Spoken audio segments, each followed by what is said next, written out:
Hi மக்களே, இன்னைக்கு நம்ம இந்த வீடியோவில் பார்க்க போகிறது கொரியாவில் இருக்க தியேட்டரையே அதிர அளவுக்கு ஓடிக்கிட்டு இருக்க காலனி அப்படிங்கிற வெறித்தனமான சாம்பி மூவியோட கதை தாங்க. இந்த படத்தோட ஸ்பெஷாலிட்டி என்ன தெரியுமாங்க?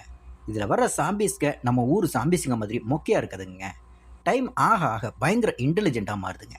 அது மட்டும் இல்லாமல் எறும்புகளுக்கு நடுவில் இருக்கிற ப்ளூடூத் கனெக்ஷன் மாதிரி ஒரு சாம்பிகளுக்கு ஒரு விஷயம் தெரிஞ்சால் அடுத்த செகண்ட் பில்டிங்கில் இருக்கிற எல்லா சாம்பிகளுக்கும் அந்த இன்ஃபர்மேஷன் ஷேர் ஆகிடும்.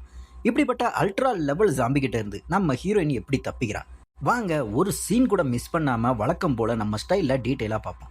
அதுக்கு முன்னாடி நீங்கள் இப்போ தான் நம்ம சேனலுக்கு ஃபஸ்ட் டைம் வந்தீங்கன்னா சப்ஸ்கிரைப் பண்ணிவிட்டு பக்கத்தில் இருக்க பெல் ஐக்கானை கிளிக் பண்ணிக்கோங்க.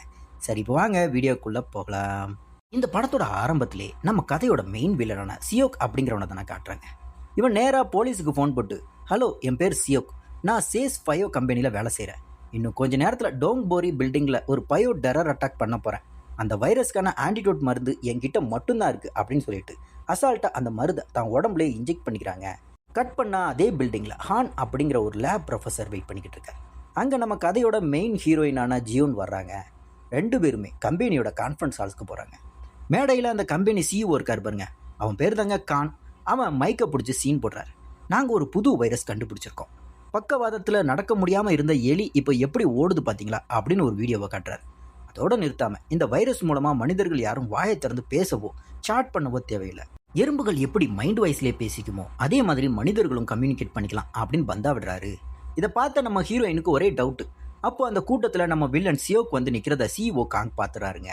மனுஷனுக்கு உடம்பெல்லாம் நடுங்க ஆரம்பிச்சிட்டு உடனே கான்ஃபரன்ஸை முடிச்சுட்டு விஐபி ரூமுக்கு ஓடுறாரு. இதுக்கு நடுவில் அங்கே இருக்கிற சோய் அப்படிங்கிற ஒரு செக்யூரிட்டி கார்டு நடக்க முடியாத அவனோட தங்கச்சி ஹியூனை ஷாப்பிங் பண்ண கூட்டிகிட்டு வந்துட்டு அவளை அப்படியே தனியாக விட்டுட்டு டியூட்டிக்கு கிளம்புறாங்க.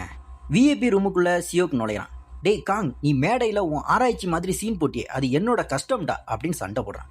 காங் அவனை மிரட்ட பார்க்க நம்ம சியோக் சும்மா இருப்பானாங்க. டக்குன்னு அந்த வைரஸ் ஊசி எடுத்து காங்கோட கழுத்தில் சொருகிறான். காங் அலறி அடிச்சுக்கிட்டு சியோக்கை அந்த ரூமுக்குள்ளேயே பூட்டிட்டு வெளியே வரார். ஆனால் எந்த பிரயோஜனமும் இல்லைங்க.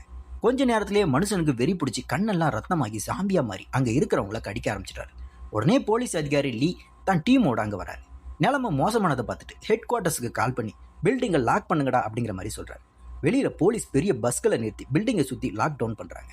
இங்கே கட் பண்ணால் ஒரு ரெஸ்டாரண்ட்டில் நம்ம ஹீரோயினும் அந்த ப்ரொஃபஸர் ஹானும் சாப்பிட்டுக்கிட்டு இருக்காங்க. அப்போ ஹானுக்கு அவரோட மக அண்ட் எக்ஸ் ஒய்ஃப் கிட்டே இருந்து வீடியோ கால் வருதுங்க. தான் அமெரிக்கா போக போகிறதா ஹான் சொல்கிறார். அவங்க கிளம்புன உடனே அந்த ஹோட்டலுக்கு சாங், அவனோட கேர்ள் ஃப்ரெண்ட் புரா, அப்புறம் அவங்க எப்போ பார்த்தாலும் புள்ளி பண்ணி கொடுமைப்படுத்துகிற நாரி அப்படிங்கிற 3 ஸ்கூல் பசங்க வராங்க. திடீர்னு பில்டிங் முழுக்க சாம்பி அட்டாக் நடக்குதுங்க. மக்கள் எல்லாருமே அலறி அடிச்சுட்டு ஓடுறாங்க. வீல் சேரில் இருந்த ஹியூனை ஒரு ஜாம்பி கடிக்க வர நம்ம ஹீரோயினும் ஹானும் அவளை காப்பாற்ற ஓடுறாங்க. செக்யூரிட்டி சோயும் அங்கே வந்து தன் தங்கச்சியை காப்பாற்றுறாங்க. சாம்பிங்க உசேன் போல்ட் ரேஞ்சுக்கு ஸ்பீடாக ஓடி வர இவங்க எல்லாரும் பக்கத்தில் இருக்கிற ஒரு துணி கடைக்குள்ளே நுழைஞ்சு கதவை சாத்துறாங்க. போலீஸ் லீயும் அவங்களோட வந்துடுறாருங்க. தச்சையில் கடையிலோட லைட் ஆஃப் ஆக ஜாம்பிஸ்களால் இவங்கள பார்க்க முடியாமல் அமைதியாயிடுறாங்க. அப்போ தான் தெரியுதுங்க, இந்த ஜாம்பிஸ்களுக்கு வெளிச்சமும் மனிதர்களும் தான் டார்கெட்டு அப்படின்னு. அப்போது பக்கத்து ஹோட்டலில் இருக்கிற அந்த 3 பசங்களை சாம்பிஸ் கூட்டமாக சேர்ந்து தாக்க போகுது. நம்ம ஹீரோயின் டக்குன்னு தான் ஃபோன் டார்ச் மூலமாக சைகை காட்ட அந்த நல்ல பொண்ணு நாரி ஹோட்டல் லைட்டை ஆஃப் பண்ணுறான். ஆனால் அங்கே இருக்கிற ஒரு டிஜிட்டல் போர் திடீரென ஏறிய ஜாம்பிக மறுபடியும் அட்டாக் பண்ண ஆரம்பிக்குது. நம்ம ஹீரோயின் ஒரு மாசான பிளான் போடுறாங்க. துணிக்கடையில் இருக்கிற ஒரு மனித வடிவில் இருக்க பொம்மையை அந்த வீல் சேரில் கட்டி வேற ஒரு பக்கமாக தள்ளி விடுறாங்க. ஜாம்பிஸ்ங்க அதை மனுஷங்கன்னு நினச்சி அதுக்கு பின்னாடி ஓடுதுங்க. இந்த கேப்பில் ஹோட்டலில் இருக்கிற பசங்களை காப்பாற்ற ஹீரோயின் கூப்பிடுறான். நாரி, ஜாங் எல்லாரும் ஓடி வந்துடுறாங்க. ஆனால் அந்த திமிரு பிடிச்ச புறா மட்டும் பயந்து போய் அங்கேயே நின்றுறாங்க. அவளை காப்பாற்ற நம்ம ஹான் போகிறாருங்க. ஆனால் பேட் லக், ஒரு ஜாம்பி ஹானை கொடூரமாக கடிச்சிடுது. ஹீரோயின் கண் முன்னாடி ஹான் ஜாம்பியாக மாறுறாருங்க. அப்போ ஹானோட ஃபோனில் அவரோட மக கால் பண்ண ஹீரோயின் அழுதுகிட்டே போன பேசி, உங்கள் அப்பா ஒரு பொண்ணை காப்பாற்றும் போது இறந்து போயிட்டாருப்பா அப்படிங்கிற மாதிரி சொல்லிட்டு கதறா. இப்போ தாங்க கதையில் ஒரு முக்கியமான ட்விஸ்ட் கொடுக்குறாங்க. முதல்ல மிருகம் மாதிரி 4 காலில் ஓடின ஜாம்பிஸுங்க இப்போ பொம்மைகளுக்கும் உண்மையான மனிதர்களுக்கும் இருக்கிற வித்தியாசத்தை புரிஞ்சுக்கிட்டு 2 காலில் நிமிர்ந்து மனுஷன் மாதிரி நடக்க ஆரம்பிக்குதுங்க. அதாவது இவனுங்க எறும்பு நெட்வொர்க் மூலமாக அப்டேட் ஆயிட்டாங்க.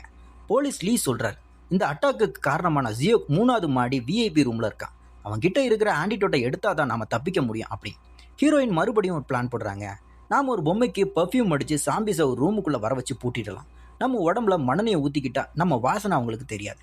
அதே போல் ஒரு வயசான தாத்தாவோட ஹெல்ப்போட ஜாம்பிஸை ஏமாற்றி ஒரு ரூமுக்குள்ளே பூட்டிடுறாங்க. அங்கே இருந்து இவங்க லிஃப்ட்டை நோக்கி ஓடும்போது அந்த சின்ன பொண்ணு புறா பயத்தில் கத்த ஜாம்பிஸுங்க அலர்ட் ஆகிடுதுங்க. எப்படியோ சண்டை போட்டு எல்லாரும் 3வது மாடிக்கு போய் பூட்டப்பட்டிருந்த ஜியோக்கை பிடிச்சி கைவிலங்க போடுறாங்க. ஆனால் ஜியோக் ஹீரோயினை பார்த்து நக்கலாக சிரிக்கிறான். ஏன்னா ஜாம்பிஸுங்க எதை பார்க்குதோ அதை ஜியோக்காலையும் பார்க்க முடியும். இப்போ லிஃப்ட்ல எல்லாருமே மொட்டை மாடிக்கு போக ட்ரை பண்ணும்போது சியோக் புத்திசாலித்தனமா 9வது மாடி பட்டனை அமைக்கிறாங்க. அங்க கதவு திறந்ததுமே ஜாம்பிஸுங்க உள்ள புகுந்து அந்த தாத்தாவையும் மற்ற 2 பேரையும் காலி பண்ணிடுதுங்க. சியோக் லிஃப்ட்டை விட்டு தப்பிச்சு ஓடி வெளியே வராங்க. அடுத்ததா இவங்க பேஸ்மெண்ட்ல இருக்கிற கண்ட்ரோல் ரூமுக்கு போறாங்க. அங்க சிசிடிவி கேமரா மூலமா பாக்குறாங்க.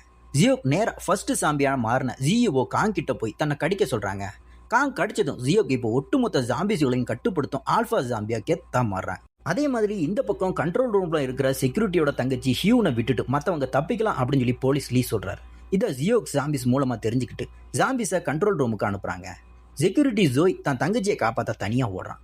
ஆனா ஜாம்பிஸுங்க கண்ட்ரோல் ரூமுக்குள்ள புகுந்து அந்த தங்கச்சியை கொடூரமா கொன்னுடுதுங்க. ஜோய் கதறி அழுகுறாங்க. வழியில ஜாம்பிஸுங்க லீ அந்த கடையோட சேல்ஸ்மேனையும் கடிச்சு காலி பண்ணிடுதுங்க.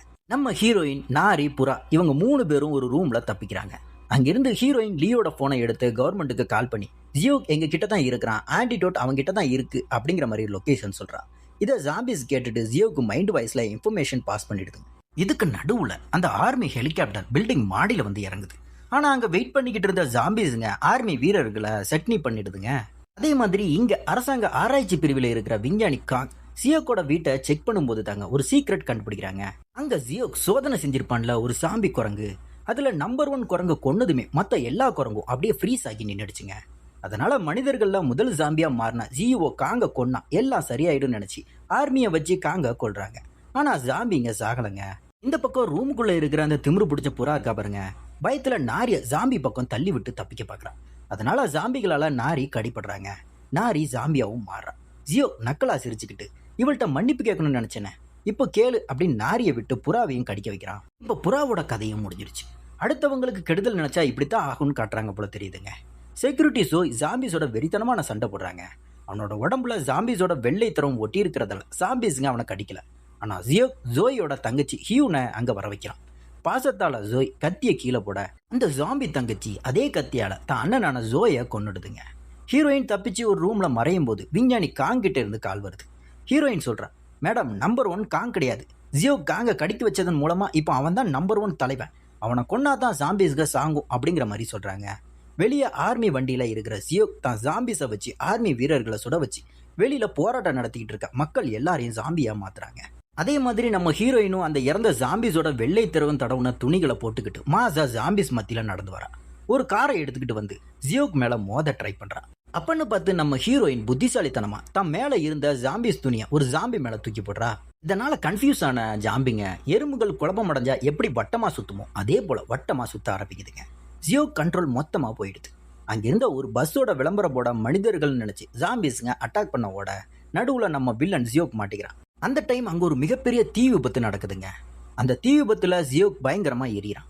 கதறிக்கிட்டே ஹீரோயின் கிட்ட உதவி கேட்கறாங்க. ஆனா ஜியோக் கருகி சாம்பலாகிறான். அவன் இறந்த அடுத்த செகண்ட் பில்டிங்கை சுத்தி இருந்த ஆயிரக்கணக்கான ஜாம்பிஸுங்க அப்படியே சிலையா ஃப்ரீஸ் ஆகி நிக்குதுங்க. நம்ம ஹீரோயின் கெத்தா தப்பிச்சு நடந்து போறாங்க. படத்தை இப்படியே முடிச்சுட்டாங்க அப்படின்னு தாங்க நானும் நினைச்சேன். ஆனா எண்டிங்ல எங்கேயோ இருக்கிற ஒரு ஜாம்பிஸுக்கு மறுபடியும் உயிர் வர மாதிரி காட்டி பார்ட் 2க்கு லீடு கொடுத்து படத்தை இங்க முடிக்கிறாங்க. இந்த காலனி படம் இப்ப தியேட்டர்ல அவைலபிளா இருக்குங்க. தியேட்டரில் போய் பாருங்க. அப்படி அங்கே பார்க்காதவங்க நம்ம வாய்ஸ் ஓவரில் இந்த படத்தோட முழு கதை விளக்கத்தையும் கேட்குங்க. இப்படி நான் சொன்ன கதையோட விளக்கம் உங்களுக்கு பிடிச்சிருந்துச்சுன்னா லைக் பண்ணுங்கள், ஷேர் பண்ணுங்கள், கமெண்ட் பண்ணுங்கள். அப்படியே நம்ம சேனலை சப்ஸ்கிரைப் பண்ணிவிட்டு பக்கத்தில் இருக்க பெல் ஐக்கனை கிளிக் பண்ணிக்கோங்க. அடுத்த ஒரு சூப்பரான வீடியோவில் உங்களை சந்திக்கிறேன். டாடா, பை பை.